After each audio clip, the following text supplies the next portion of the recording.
오늘은 사랑의 하나님 이런 제목입니다. 말씀 함께 나누기 전에 먼저 앞뒤 좌우에 계신 분들에게 한번 인사합시다. 하나님이 우리를 사랑하십니다. 하나님이 우리를 사랑하십니다. 예. 한 번 더, 못 마주친 분들에게 한 번 더 하나님이 우리를 도우십니다. 하나님이 우리를 도우십니다. 하나님 우리를 도우십니다. 감사합니다. 예. 사랑의 하나님, 절간이나 나무 밑에서 지성을 드리는 분들, 또 불자들, 이분들의 기도하는 모습을 보면 우리 그리스도인들이 기도하는 것보다 훨씬 더 간절한 것 같습니다. 더 진지한 것 같고요. 또 그분들이 부적을 몸에 지니고 다니는데 몸에 지니고 다니는 부적을 소중하게 여기는 것을 우리가 성경을 소중하게 여기는 것보다 어쩌면 더 소중하게 그들은 간직을 하고 있는 것 같습니다. 그러나 이런 모든 것들은 아무리 정성이 지극해도 미신입니다. 미신은 뭐냐 하면 정성을 들이고 또 예물을 들여서 신의 마음을 달래가지고 재앙을 막고 원하는 소원을 성취하는 것이 그게 미신입니다. 미신의 특징은 뭐냐 하면 자기는 변하지 않는다는 겁니다. 자, 100일 작전 기도를 하고 1000일 작전 기도를 해도 그래도 그 기도 이후에 자기가 변하는 것은 없어요. 소원 성취만 있는 겁니다. 그게 미신의 특징입니다. 기독교 신앙은 그렇지 않습니다. 기독교 신앙은 어제 믿었더라도 믿기 이전 비포와 믿고 난 이후 애프터가 거기에 반드시 변화가 있습니다. 10년 믿었으면 어린아이가 출생해가지고 10년이 지나면 10년만큼 키가 자라고 성장한 것처럼 변화가 있는 거죠. 20년을 출생한 지 20년이 되었으면 20년 됐으면 이제 청년이 되고 성인이 된 거죠. 그 군대 오늘도 2부 예배 때 공군으로 갈 우리 청년 있었는데 그렇게 건장한 청년이 되어가지고 그렇게 군대도 가고 나라도 지키는 겁니다. 이게 뭐냐 하면 이게 기독교인들도 예수를 믿고 난 이후에 세월이 지나면 지날수록 그것만큼 신앙이 변화가 돼요. 신앙의 인격이 변화가 되고 삶의 변화가 있는 게 이게 기독교 신앙입니다. 왜냐하면 중심의 변화와 몸으로 살아내는 삶이 있기 때문에 그 삶은 이전과 같을 수가 없는 거죠. 그게 기독교 신앙의 미신과 다른 점입니다. 그런데 오늘 읽은 이 말라기 시대의 구약 시대 이스라엘 백성, 하나님의 백성들은 뭐냐? 꼭 미신 섬기는 것처럼 소원을 하나님이 우리를 보호해 주셔야죠. 열방의 다른 나라들로부터 지켜주셔야죠. 하나님이 복 주셔야죠. 이른 비와 늦은 비를 내려주셔야죠. 요구하는 것은 많고 복받기 원하는 것은 많은데 정작 그들의 삶에는 변화가 없습니다. 그게 꼭 미신 같은 신앙이죠. 중심이 없는 제사를 드렸다고 했어요. 영혼이 없는 그런 제사를 드렸다고 했습니다. 형식적인. 그래서 형식적으로 그 구약시대는 제물이 필요하니까 제사의 제물을 가지고 오는데 병든 것, 저는 것, 피부병 난 것, 이런 것 가지고 오는 거죠. 이런 것 가지고 예물이라고 그렇게 하나님께 그 형식적인 제사, 이런 제사를 드리는 겁니다. 그 원인이 어디 있는지 성경은 분명히 말씀하고 말라기서에 보면 이들이 하나님의 사랑을 알지 못했다. 하나님 사랑 알지 못하니까 이럴 수밖에 없는 거죠. 문제는 뭐냐면 사랑입니다. 사랑. 하나님은 사랑이시라. 하나님, 사랑의 하나님. 또 하나님은 우리를 사랑하신다. 문제는 가장 핵심은 사랑이거든요. 이 사랑은 관계입니다. 주고받는 거죠. 요즘에는 이 유튜브가 있어가지고 유튜브에 그것도 길지도 않은 쇼츠로 예전에 드라마나 예전에 이렇게 프로 그래서 쇼츠에 보니까 오래전에 TV에 보았던 할아버지 할머니들이 나와가지고 도시에 있는 아들들한테 영상 편지 보내는 이런 거 이제 나오는데 되게 재밌어요. 야야 차 막히는데 오지 마라. 근데 내가 오래 못 살 것 같다.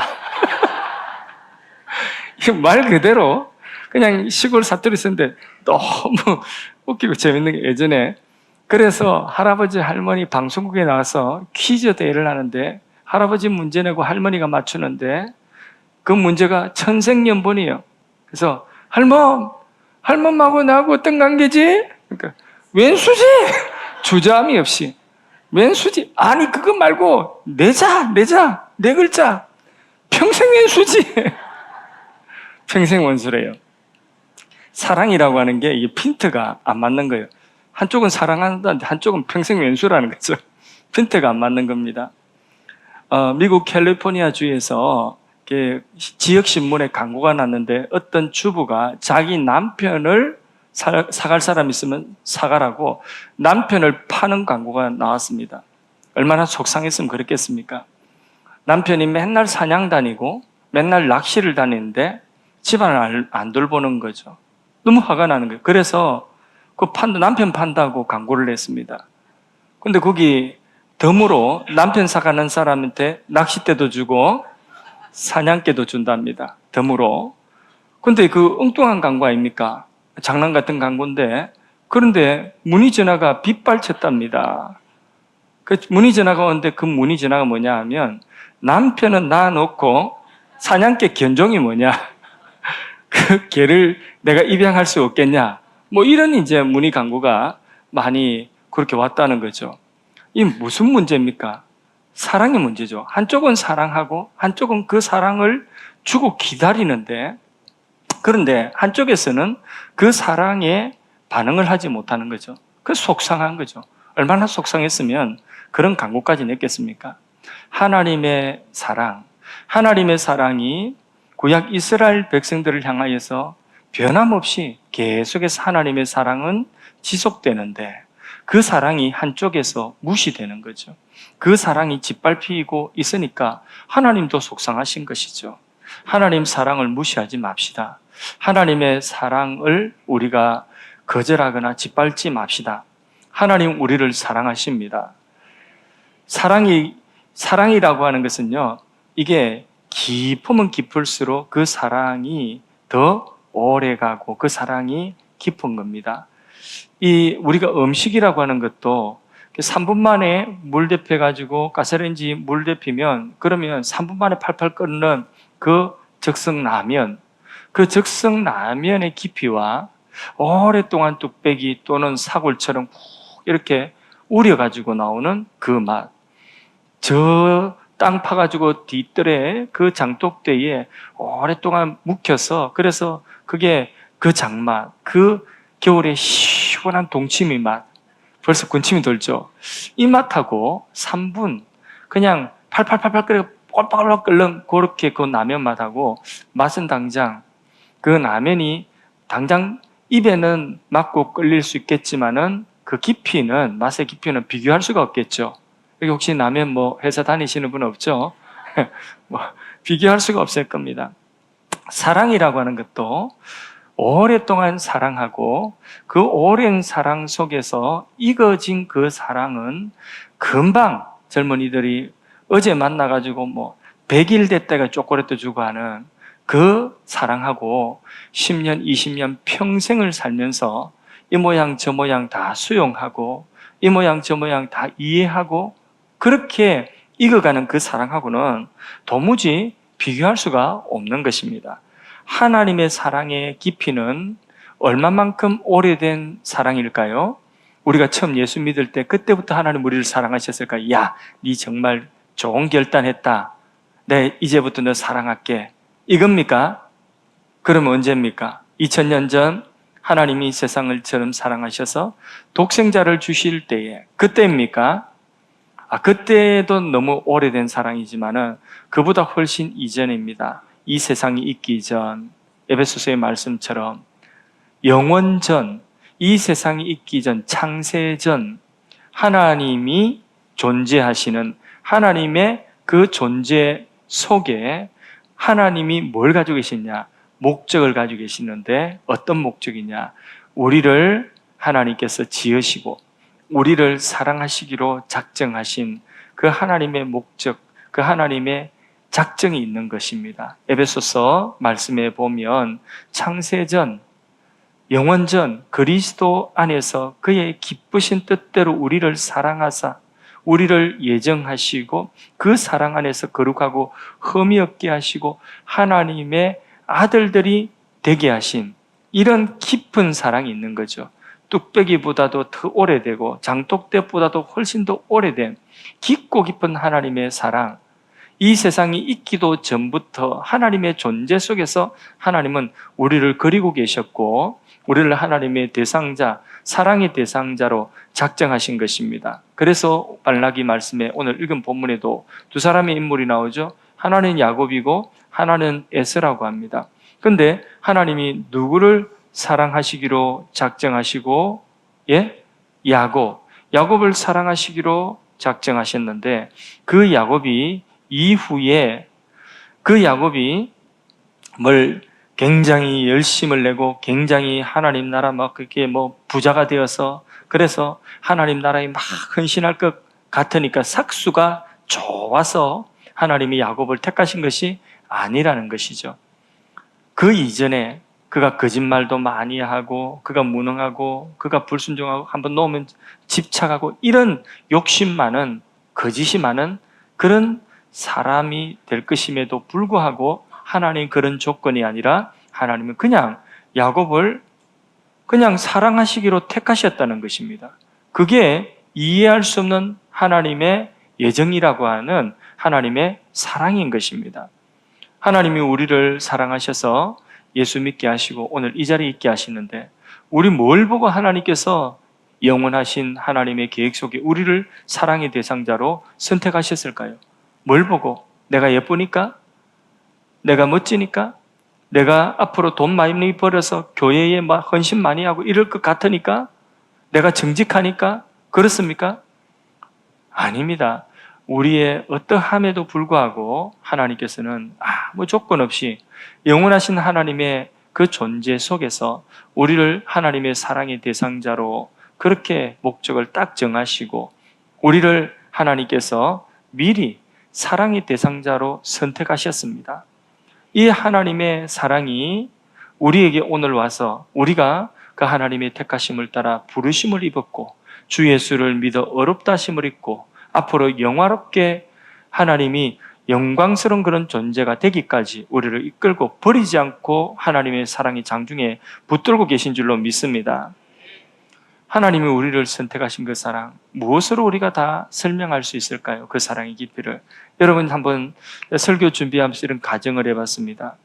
어떤 가정이냐면 다 자녀들이 있으시죠? 자녀들 있는 분들은 한번 생각해 보세요.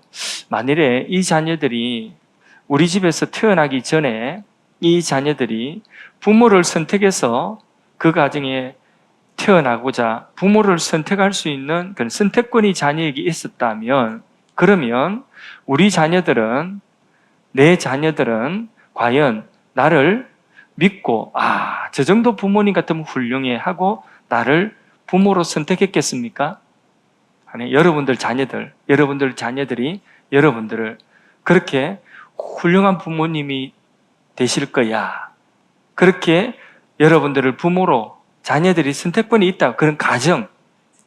하여튼 설교는 어려워요. 이런 별의별 생각을 다 해봅니다. 좀 이해가 되도록 하기 위해서, 이치를 깨닫도록 하기 위해서.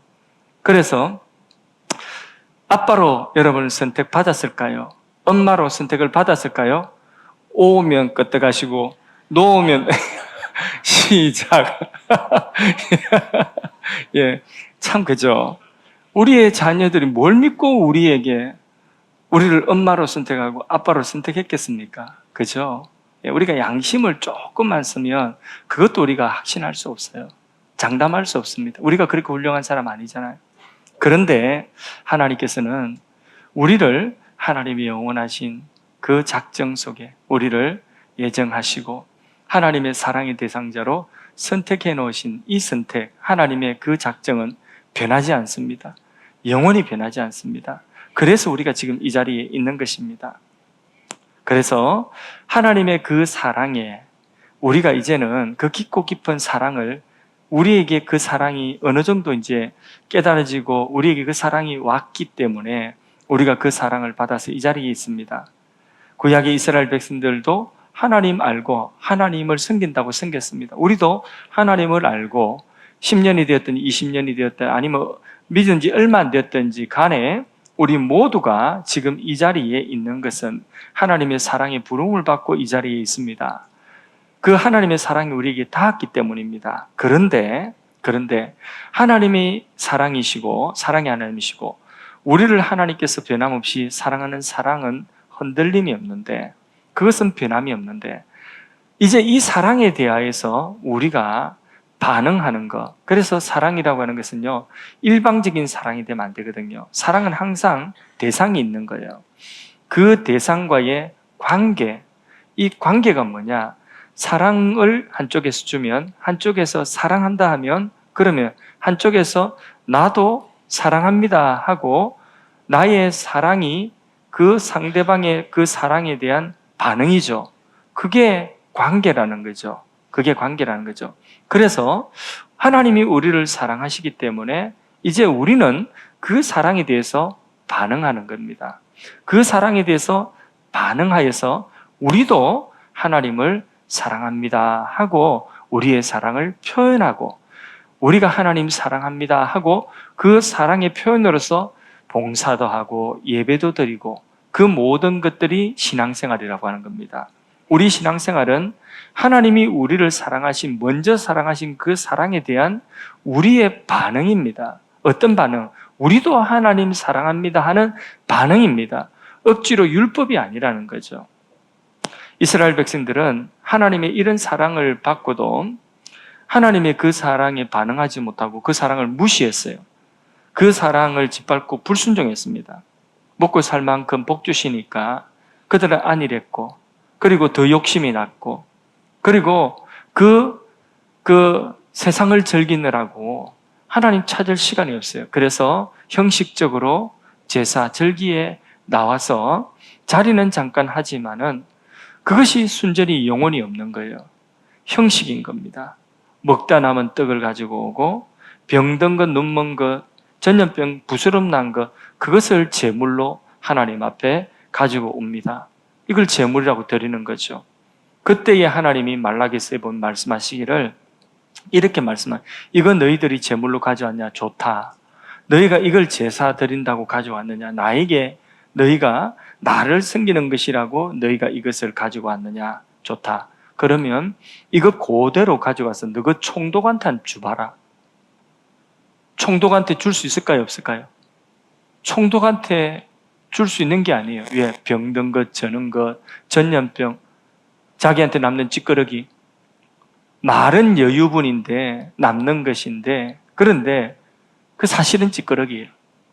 하나님을 상대하면서 총독에게도 드리지 못할 마음, 총독에게도 드리지 못할 그것을 가지고 와서 하나님 섬긴다 하니까 하나님께서 그러면 좋다. 이것 가지고 너가 총독한테 주봐라.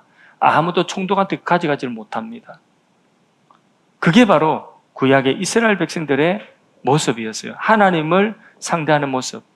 하나님이 그들을 사랑하신 그 사랑의 역사가 구약 성경의 역사인데, 하나님이 이방인들 가운데 우상 섬기는 가운데 그 가운데서 하나님 아브라함을 선택하셔서, 많고 많은 사람들 아브라함 선택하셔서 내 너에게 복 주겠다. 너에게 큰 민족 이루게 하겠다. 너의 민족이 세계 모든 열방의 축복의 통로가 되게 할 것이다. 너는 복의 근원이다. 누구든지 너를 축복하는 자 내가 복 줄 거다. 그 사람에게도. 너를 저주하고 너를 대적하면 내가 그를 대적할 것이다. 나는 너의 하나님이 되고 너는 나의 백성이 될 것이다. 하나님이 이런 복을 주셨어요. 이런 복을 주셨는데 이 복을 아브라함이 받아서 그의 후손이 이제 야곱, 그 이스라엘 민족이 되는 거죠.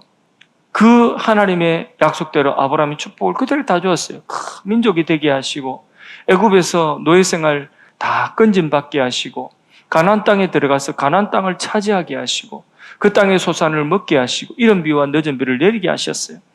그리고 그 땅의 소산 부족함이 없어요. 하나님께서 약속하신 그 약속을 다 지켜 복을 주시고 은혜를 주시고, 잘못하면 하나님 내버려 두지 아니하시고 뭐 하시느냐? 선지자를 보내셔서 그래 살면 안 된다고 선지자를 보내서 계속 말씀하시지만은 저것들은 듣기 싫다고 선지자가 하는 말 입을 막으려고 하는 거죠. 선지자를 때리고 가두고 선지자를 심지어 죽이기까지 합니다. 그 역사가 어디까지 왔느냐? 이 말라기서까지 온 거예요. 그 역사가 하나님은 끝까지 사랑하시고 이스라엘 백성들은 사랑을 받아들인 듯 했다가 사랑을 거절하고 그 사랑을 부끄럽게 만들고 그 사랑을 민망하게 만들고 그 사랑을 짓밟는 이 일이 언제까지 왔느냐? 이 말라기 선지자가 하나님의 마음을 가지고 선언할 때 여기까지 온 거예요. 얼마나 답답합니까? 이런 재물을 너희 총독한테 한번 들이봐라. 할 말이 없는 겁니다. 근데 어떻게 이렇게까지 할 수 있느냐? 하나님을 어떻게 이렇게 상대할 수 있느냐? 하나님의 사랑을 어떻게 이렇게 민망하게 할 수 있느냐? 그 원인이 뭐죠? 그 원인을 말라기 성경이 분명히 말씀하고 있습니다. 하나님 사랑을 그들이 몰랐다는 거죠. 하나님의 사랑을 그들이 알지를 못했다는 거죠. 하나님의 사랑을 보는 눈이 가려져 있으니까, 그러니까 그들의 입술에 하나님 주신 그 땅 위에서 감사해야 되는데 감사 대신 원망하고 불평하고 불순종하고 불신하고 그게 가득한 거예요. 그리고 그것도 모자라서 온갖 우상을 갖다 드려가지고 하나님 자리에 그 우상을 탁 두고 있고, 그 모습이 이스라엘 백성들의 모습. 그런데 교회는 또 오늘로 말하면 교회는 또 나와요. 성전에 와서 절기는 또 지킵니다. 근데 절기 지킨다고 끌고 온 예물이 뭐라고요? 병든 거, 저는 거, 그거 가져왔다는 거. 영혼 없는 제사를, 그런 형식적인 제사를 드리고 간다는 것입니다. 얼마나 답답합니까? 2절 말씀, 말라기서 1장 2절, 오늘 읽은 본문 말씀 앞부분을 한번 읽어보겠습니다. 읽습니다.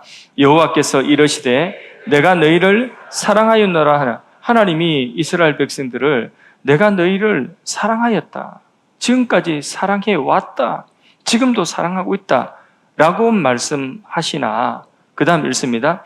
너희는 이러기를 주께서 어떻게 우리를 사랑하셨나이까 하는데, 이 무슨 말이에요? 말 안 듣는 자식이 있어요. 날마다 사고치고 다녀.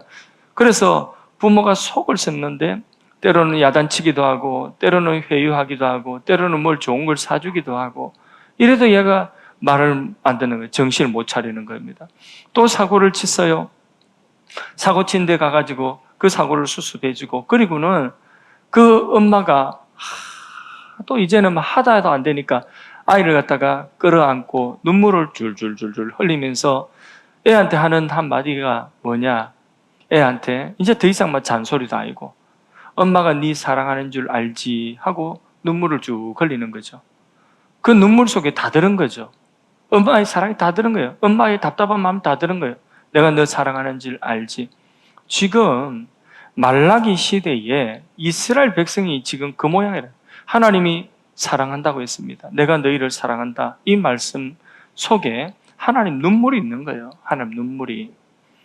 그런데 눈물로 호소하는 그 엄마에게 자식이 뭐라고 하느냐? 그 엄마를 확 밀어내고는 하는 말이, 엄마가 나를 사랑했다고요? 언제? 어떻게? 엄마가 뭘 내한테 해줬는데? 이러는 거예요. 그럼 엄마 할 말이 있어요? 없어요? 그 뒤로는 이제는 아무것도 할 게 없습니다. 아무 할 말이 없고 말문이 딱 막히죠. 그죠? 기가 막힙니다. 그렇게 기가 막히는 상황, 그 상황이 지금 말라기서의 요 상황이라는 거예요. 하나님께서 내가 너를 사랑하였다 하지만은, 그러나 이스라엘 백성들이 하나님이 우리를 사랑했다고요? 주께서 어떻게, 언제, 우리를 어떻게 사랑했냐? 하나님의 이 끌어안고 눈물을 하나님 확 밀어내는 것과 마찬가지인 겁니다. 그때에 그 엄마가 말문이 막히는 것처럼 하나님도 말문 막히신 겁니다. 더 이상 할 말이 없어요. 거기서 무슨 더 할 말이 있겠습니까? 그렇게 해서 하나님께서는 더 이상 선지자를 보내지 않습니다. 말라기 이후에 하나님이 말문을 닫으신 겁니다. 언제까지? 세례 요한이 등장하기까지 400년 동안에 하나님께서는 선지자 보내지 않은 것입니다. 그걸 역사 성경학자들은 시대를 나눌 때에 역사적으로는 신약과 구약과 신약의 중간기 시대라지만은, 그러나 영적으로는 그 시대가 어떤 시대냐? 그 시대가 침묵 시대다. 하나님이 선지자를 보내시지 않는 침묵의 시대다.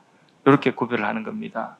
웃기는 소리 하지 마세요. 하나님 우리를 언제 어떻게 뭘 해줬는데, 남들은 다 했는데 나는 그게 없어요. 남들은 다 해줬는데 나한테는 그거 안 해줘요. 불평하고 원망하고 불순종하고 뭔가 삐딱하게 그렇게 하고, 그게 뭡니까? 그게 바로 하나님의 사랑을 이해하지 못해서 그런 겁니다. 하나님의 사랑이 강물처럼 흘러오는데 이스라엘 백성들이 그렇게 하나님이 말라기를 통해서도 이 사랑 거부되었죠. 하나님이 눈물을 흘리면서 마지막으로 끌어안는 거예요. 끌어안고 엄마가 네 사랑하는 거 알지?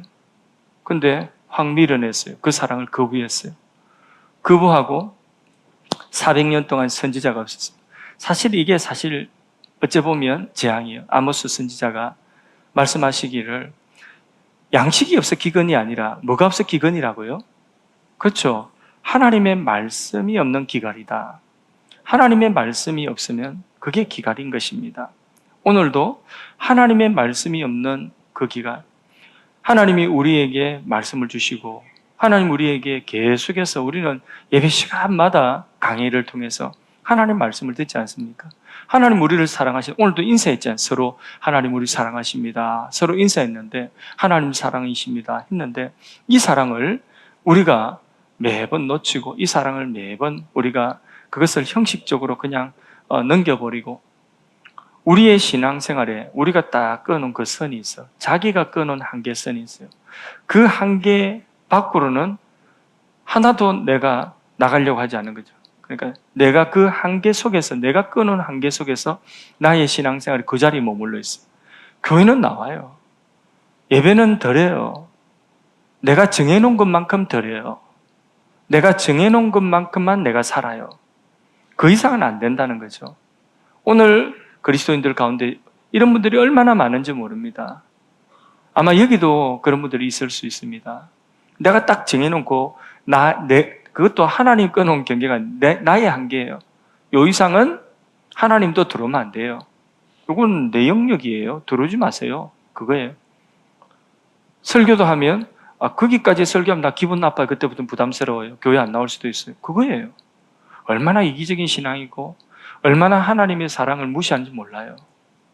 그게 오늘 현대인들의 많은 다수의 신앙의 모습, 말라기 때의 신앙과 비슷합니다. 하나님께서 그럴 때에 하나님의 사랑이 계속 거절되면 말씀을 해도 듣지 않으면 어떻게 하냐? 하나님이 문 닫으십니다. 어떤 문을 닫느냐? 말씀의 문을 닫으십니다. 하나님이 그에게 침묵하십니다. 그 침묵이랑 오늘 우리 언제든지 유튜브로도 듣고 다 들을 수 있는데요. 오늘 언제든지 우리는 하여튼 핸드폰만 열면 들을 수 있는데요. 그래도 그건 듣는 게 아닙니다. 내게 하나님의 말씀이 이렇게 들려지는 것 같아도 그 말씀이 내게 남는 게 하나도 없어요. 그게 말씀의 기갈이에요. 말씀의 문이 딱 닫혀지면 안 들립니다. 어느 순간부터 안 들려지면 그게 재앙이 시작된 겁니다. 그래서 계속 부모의 그 말을 옳은 말을 안 듣고 지도하는 말을 안 들으면 자식이 결국은 폐륜화가 되듯이 그렇게 하나님의 말씀 계속 안 들으면요. 계속 들려지지 않으면 그 폐륜화된 영적 폐륜화가 되는 겁니다. 그렇게 하나님의 말씀이 들려지지 않는 그게 기간이고 그게 재앙이라고 하는 것입니다. 하나님의 말씀이 이스라엘 백성들에게 딱 닫혀졌어요. 그러다가 하나님의 그 말씀이 닫혀졌지만은 하나님은 사랑이시라. 사랑의 하나님이시라. 그 하나님의 눈물, 그 눈물이 그 사랑의 답답한 눈물이 흘러서 어디로 오게 되느냐? 하나님이 세상을 이처럼 사랑하사 독생자를 주셨으니 하나님의 아들을 이 세상에 보내주시는 거죠. 그 하나님의 아들 예수님이 오셔서 십자가에서 2000년 전에 그 이스라엘 백성들의 죄와 오늘 우리의 죄를 담당하시고 십자가에서 죽으실 때에 그때에 십자가 그 패션 오브 크라이스트 영화 있죠. 그 영화에 마지막 예수님 십자가에 운명하실 때에 그때의 한 장면 저는 그 영화를 다 좀 잔인하고 해서 별로 제가 그런 영화 잘 안 보는 편이에요. 그래서 다 보지는 않았지만은 그 마지막 장면은 종종 이렇게 영상으로 편집된 것들을 보여주기도 해서 많이 봤습니다. 그 마지막 장면 어떤 장면이죠? 예수님 십자가에 운명하실 때에 하늘에서 물 한 방울이 떨어지죠. 그리고 그 물 한 방울이 온 천지로 퍼져나갑니다. 그 하늘에서 떨어지는 물 한 방울 그게 뭡니까? 예수님 십자가에 운명하실 때 그게 하나님의 사랑의 눈물이에요. 예수님이 십자가에 흘리신 그 십자가의 피가 우리의 죄를 대속하기 위한 그 십자가의 피가 뭐냐? 바로 우리가 계속 거부하고 우리가 계속 배역하고 우리가 계속 하나님 사랑을 밀어내고 그 사랑을 내 수준 안에 내가 그어놓은 그 선 안에서 이기적으로 내가 나 자신만을 보호한다고 요 선 안에서 더 이상 변화를 거부하고 그리고 형식적인 신앙생활만 하는 그 나를 위한 하나님의 답답한 사랑의 눈물이 거기 담긴 겁니다. 어디예요? 바로 예수님의 십자가 그 속에 담긴 거예요. 예수님이 십자가에서 흘리신 그 보혈이 그 강물처럼 흐르는 그 피가 바로 우리를 향하신 하나님의 사랑의 눈물입니다. 우리를 기다리고 계시는 하나님의 사랑의 눈물인 것입니다. 여기 이 십자가의 이 하나님의 사랑의 눈물, 그 아들을 아끼지 아니하시고 우리를 위하여 내어주신 그 사랑, 그 사랑이 오늘 우리를 향하인데 여기 이 십자가의 사랑, 하나님의 사랑, 이 말씀을 듣고도 여러분들이 여기 앉아 계신 분이 되었든 누가 되었든지 이 십자가의 사랑, 하나님의 눈물 앞에서 하나님이 우리를 어떻게 사랑하셨다고요? 하나님의 사랑을 나는 믿지를 못하겠어요? 내가 형편이 이런데 내가 다른 사람보다 이런 것 갖지 못하고 저런 것 갖지 못했는데 하나님 나를 사랑하셨다고요? 하고 이 십자가 앞에서도 여전히 하나님의 사랑을 물리친다면 더 이상 갈 자리는 없습니다. 더 이상 소망이 없습니다. 여기가 마지막입니다. 이 십자가의 사랑, 예수님이 흘리신 십자가의 그 피, 그것은 하나님의 사랑의 강물입니다. 하나님의 사랑의 눈물입니다. 그 사랑의 눈물조차도 이제 하나님 나 어떻게 사랑하시다고요? 나 그런 사랑 몰라요. 하고 이 사랑, 십자가의 사랑을 밀어내면 더 이상 하나님의 사랑은 차단됩니다. 더 이상 이제 길은 없습니다. 여기서 이 하나님의 사랑을 받아들여야 됩니다.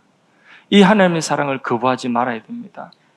그렇게 하나님의 사랑, 오늘도 십자가로 확정되어진 예수님의 보혈로 확정되어진 그 하나님의 사랑, 그 하나님의 사랑이 오늘 우리에게 강물처럼 와 있는데 우리가 이 하나님의 사랑을 이제는 어떻게 해야 되느냐? 요거 한 가지 우리가 해야 됩니다. 그 뭐냐? 사랑은 관계입니다. 사랑은 일방적이 되어서는 안 됩니다. 하나님 우리를 사랑하신 것이 싫지 않다면, 하나님 우리를 사랑하신 그 사랑이 필요하다면 내가 이제는 그 하나님의 사랑에 반응을 해야 됩니다. 나도 하나님을 사랑합니다 해야 되는 거죠. 하나님이 전부를 다해 나를 사랑하셨다면 나도 그렇게는 다 살지는 못한다 할지라도 고백은 해야 돼요. 하나님, 나도 전부를 다해 하나님 사랑하겠습니다. 고백해야 돼요. 하나님이 나를 위하여 목숨을 다하여 생명 주시고 사랑하셨다면 나도 고백은 해야 돼요. 그렇게 다 살지는 못하지만 소원은 있어야 돼요. 그 소원이 뭐냐? 나도 하나님 사랑하되 목숨 다하여서 사랑하기 원합니다. 이 고백이 있어야 되는 거죠. 우리가 그동안에 쳐놓고 있던 나만의 그 울타리 속에 여기까지는 내가 할 수 있지만은 여기 이상은 절대로 하나님도 내 영역이니까 침범하지 못한다는 그 자신의 한계, 그 한계에서 내가 정말 하나님 사랑하는 그 하나님의 사랑이 나에게 왔고 십자가의 사랑이 나를 향한 사랑이라 믿어지걸랑 그러면 내가 오늘 한 가지 하나님 앞에 고백하고 또 내가 쳐놓은 그 울타리에 용기를 내어서 이 울타리를 해체하고 하나님의 사랑을 그냥 받아들이세요. 그리고 하나님의 그 사랑 안에서 내가 용기를 내서 나도 하나님 사랑합니다 하는 그게 진심이라면 나의 삶 속에 그 사랑을 표현하는 겁니다. 그 사랑을 다 표현하지 못한다 할지라도 하나라도 꼭 표현하세요. 내가 하나님 사랑합니다는 그 사랑을 표현하세요. 어떻게, 예를 들자면 나는 지금까지 성경을 한 번도 읽지를 못했습니다. 정독해 보지 못했습니다. 예를 들자면 그렇다고 한다면 그분은 하나님 사랑하는 그 사랑의 표현으로 하나님의 사랑의 편지인 성경을 내가 사랑함으로 올해는 성경을 내가 정독을 하겠습니다 하고 그렇게 성경 정독하고자 하는 그게 바로 뭐냐? 지금까지 내가 넘지 못하였던 그 선을 넘어서 내가 발 하나 내디디며 하나님 사랑합니다 하고 그 사랑에 표현하는 행위입니다. 그것이 무엇이 되었든 하나님이 여러분들에게 그리스도의 십자가의 사랑, 예수님의 십자가의 사랑, 하나님의 그 눈물의 사랑을 여러분들에게 주셨다고 한다면, 그 사랑을 거부하지 않고 그 사랑이 필요하다면 오늘 여기 계신 모든 분들이 다 이제 먹어도 돼요. 한 가지, 사랑은 사랑으로 반응합니다. 그 사랑은 표현해야 됩니다. 입술로 표현할 뿐만 아니라 우리의 삶으로 하나라도 표현하십시오.